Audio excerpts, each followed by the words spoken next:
नागेश्वर ज्योतिर्लिंग। नागेश्वर ज्योतिर्लिंग के संबंध में एक कथा प्रसिद्ध है। कथा के अनुसार एक धर्म कर्म में विश्वास करने वाला व्यापारी था। भगवान शिव में उसकी अनन्य भक्ति थी।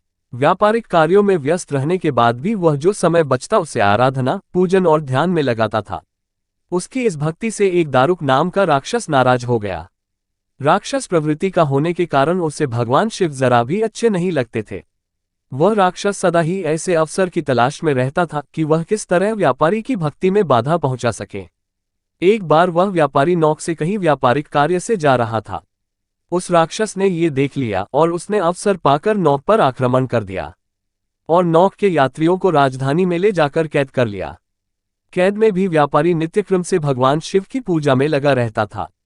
बंदी गृह में भी व्यापारी के शिव पूजन का समाचार जब उस राक्षस तक पहुंचा तो उसे बहुत बुरा लगा। वह क्रोध भाव में व्यापारी के पास कारागार में पहुंचा। व्यापारी उस समय पूजा और ध्यान में मग्न था। राक्षस ने उस पर उसी मुद्रा में क्रोध करना प्रारंभ कर दिया। राक्षस के क्रोध का कोई प्रभाव जब व्यापारी पर नहीं हुआ तो राक्षस ने अपने अनुचरों से कहा कि वे व्यापारी को मार डालें।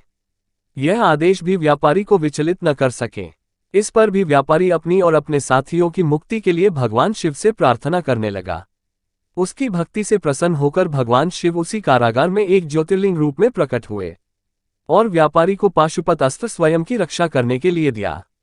इस अस्त्र से राक्षस दारुक तथा उसके अनुचरों का वध कर दिया। उसी समय से भगवान शिव के इस ज्योतिर्लिंग का नाम नागेश्वर के नाम से प्रसिद्ध हुआ। और भी ऐसी कहानी सुनने के लिए वीडियो को लाइक करें, चैनल को सब्सक्राइब करें।